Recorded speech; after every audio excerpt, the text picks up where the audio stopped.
আসানসোল পৌর নিগমে অমৃত যোজনার দ্বিতীয় দফার কাজ আগামী 2026 সালের মার্চের মধ্যে শেষ হবে বলে জানালেন মেয়র বিধান উপাধ্যায়। পরিষ্কার জল সরবরাহ নিশ্চিত করতে পৌরসভার পদক্ষেপ নিয়েছে। ডিভিসি থেকে জল ছাড়ার ফলে সমস্যা হলেও আগামী 10 থেকে 15 দিনের মধ্যে পরিষ্কার জল মিলবে। ঠিকাদারের দ্রুত কাজ শেষ করতে নির্দেশ দেওয়া হয়েছে।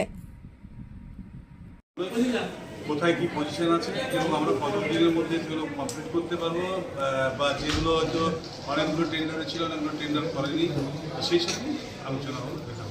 দাদা, রেল পারে যে নোংরা জল আসছে তার জন্য কি হবে? অলরেডি আপনারা যেহেতু সাংবাদিক আসানসোলের মানুষ, আমাদের যে ডিহিকার যেটা আইজিটা আছে সেটা নদীর উপর থেকে আমাদেরকে জল দিতে হয় এবং সেটার জন্য অলরেডি আমাদের প্রসেস চলছে। 10 দিন থেকে আমাদের কাজ চলছে। এখন আজকে রিপোর্ট দিলাম যেটা সেটা অনেকটা পরিষ্কার হয়েছে, আরও 10 দিন টাইম লাগবে পরিষ্কার পরিচ্ছন্ন করে। দাদা, প্রজেক্টটা শেষ হতে কতদিন লাগবে? কোন প্রজেক্ট? পুরো প্রজেক্ট 2026 মার্চ।